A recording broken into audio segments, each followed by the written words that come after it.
ZPPS Daudgaon. Today we are in class 6th. We are continuing our regular activity. One day, one structure. We have taken the challenge of 100 days, 100 structure. And today is our day 59. आज आपला 59वा दिवस आहे. 100च्या दिशेने आपण हळूहळू कूच करतोय. त्यासोबतच आपण रिव्हिजन सुद्धा करतोय. ठीक आहे.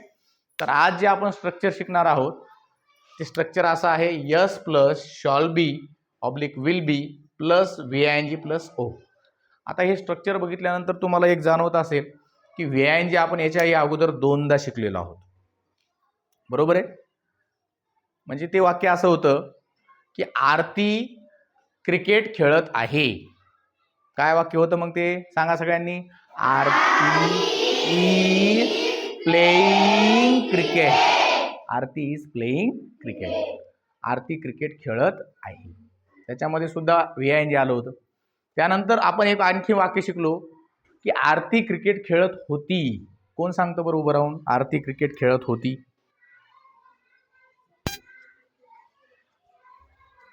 हा सांगा. Aarti was playing cricket. Aarti was playing cricket. बरोबर आहे. हा झाला भूतकाळ की क्रिकेट खेळण्याची क्रिया चालू आहे पण भूतकाळामध्ये. आता याच्यामध्ये काय असतं माहिती का की क्रिया चालू असते पण भविष्यकाळामध्ये असते. आरती क्रिकेट खेळेल. काय आरती क्रिकेट सॉरी आरती क्रिकेट खेळत असेल. ठीक आहे.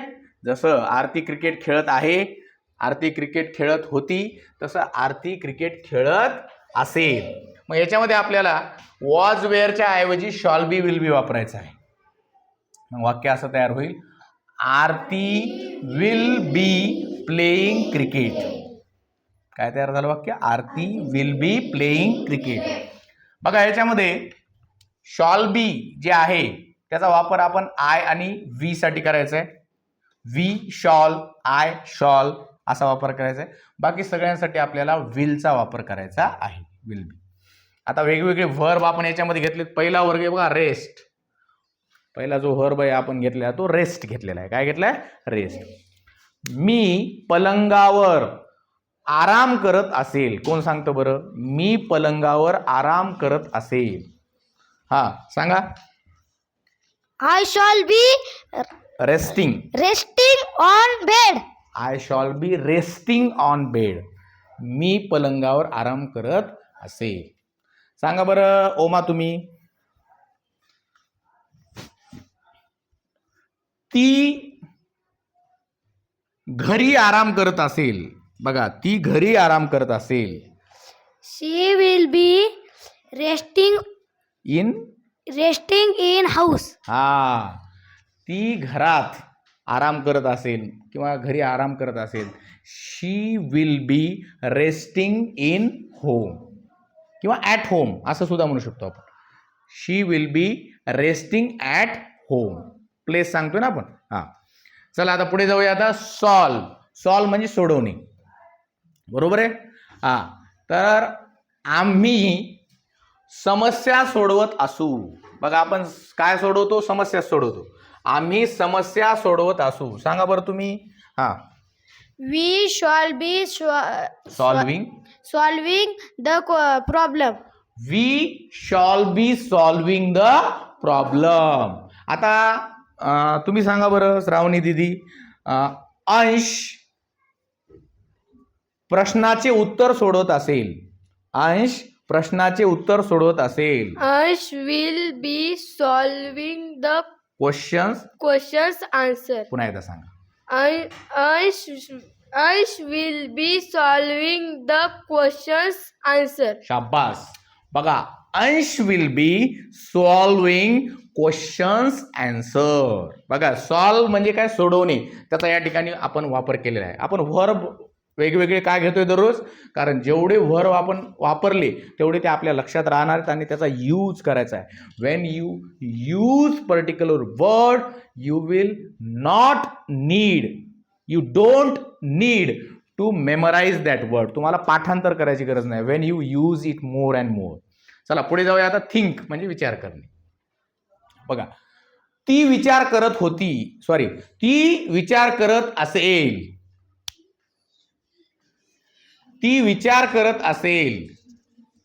हा, इकडे सांगा, ती विचार करत असेल. हा, She will be thinking. हा, शी विल बी थिंकिंग.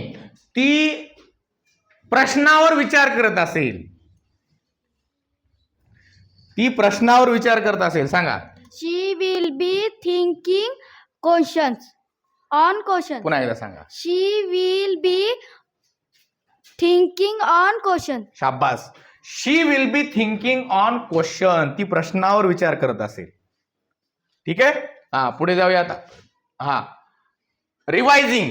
बघा, रिवायझिंग म्हणजे काय? उजळणी देणे, हे का नाही? रिवाइज म्हणजे काय? उजळणी देणे. आता असं म्हणूया आपण की ते इंग्रजीची उजळणी करत असतील, ते इंग्रजीची उजळणी करत असतील. चला, चुकलं तरी चालतंय, प्रयत्न करा. साक्षी दिदी, ते इंग्रजीची उजळणी करत असतील. चला सांगा. They will be revising English. शाबास. तुम्ही हात वर करत नाही. बघा बरं किती छान सांगितलं. They will be revising English. बरोबर आहे. ते इंग्रजीची उजळणी करत आहेत. सांगा बरं, ते इतिहासाची उजळणी करत असतील. आता इतिहासासाठी शब्द काय माहित पाहिजे? त्यासाठी हिस्ट्री. चला सांगा बरं, ते इतिहासाची उजळणी करत असतील. हा, सांगा. तुम्ही हात वर करायला घाबरता. हा, They will be रिवायझिंग. revising history. History नाही, हिस्ट्री. History. हा, दे विल बी रिवायझिंग हिस्ट्री. चला पुढे जाऊया आता आपण. लिसन. बघा, तो गाणं ऐकत असेल, तो गाणं ऐकत असेल. चला आता हात वर करा. नाही केले तरी मी विचारणार आहे. हा, सांगा सांगा. राहुल, तो गाणं ऐकत असेल. He will be listening. listening a song. पुन्हा एकदा सांगा. He will be revising. रिवायझिंग कसं येईल? रिवायझिंग म्हणजे उजळणी, गाण्याची उजळणी करायला का तो? हा, He सांगा. will be listening. listening a sing Singh. song. पुन्हा एकदा सांगा. हा, He will be listening listening a. a song. हा, he will be listening a song. बघा आता पूजा दीदी तुम्ही सांगा. हा, तुम्ही सांगा. प्रियंका गोष्ट ऐकत असेल. प्रियंका गोष्ट ऐकत असेल. Priyanka will be telling. आता ऐकणे आणि टेल मध्ये फरक आहे ना, थोडस लक्ष देऊन करा ना. हा, Priyanka will be listening a story. हा, Priyanka will be listening a story. बघा, आपण हे वर्ब आपण वेगवेगळे काय घेतोय? कारण याचा वापर केला की आपल्याला ते लक्षात राहतील. आता पुढे बघा, बाय. ठीक आहे.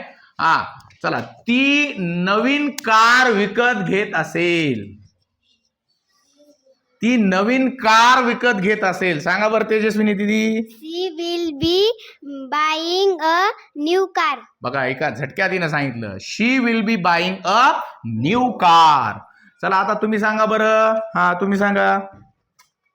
तो नवीन घड्याळ घेत असेल. He will be buying a watch. New. Watch. शाबास. याच्यासाठी सुद्धा जोरदार टाळ्या वाजवा. Very good. हा, चला आता बाय झालं. आता बघा, रेन चा अर्थ आहे पाऊस, आणि रेन हा वर्ब सुद्धा आहे. सांगा बरं, उद्या पाऊस पडत असेल. उद्या पाऊस पडत असेल. कोण सांगतं? हा, सांगा. It will be raining tomorrow. It will be raining tomorrow. काय झालं? It will be raining tomorrow. आता बघा स्लीप. प्रेरणा पलंगावर झोपत असेल. चला हा सांगा अक्षरा. प्रेरणा sleep on the bed. अरे शॉल बी विल बी काहीच घ्यायचं नाही का मग. हा प्रेरणा का प्रेरणा. प्रेरणा हा will be sleep on the bed. Sleep का sleeping. Sleeping on the bed. हा Prerna will be sleeping on the bed. बघा अशा पद्धतीने या ठिकाणी भविष्यामध्ये चालू असलेली गोष्ट, जसं जगदीश पोहत असेल, जगदीश विल बी स्विमिंग म्हणा. सिद्धार्थ गाणं गात असेल, Siddharth will be singing a song. Siddharth will be singing a song. अशा पद्धतीने आपल्याला या ठिकाणी या स्ट्रक्चरचा उपयोग करून वेगवेगळे वाक्य बनवायचे आहे. लक्षात आलं का तुम्हाला. Okay, so tomorrow's your homework is ready, so you should make 30 structures, 30 sentence using this structure. Okay, thank you so much for watching our video. This is ZPPS Daudgaon. Thank you.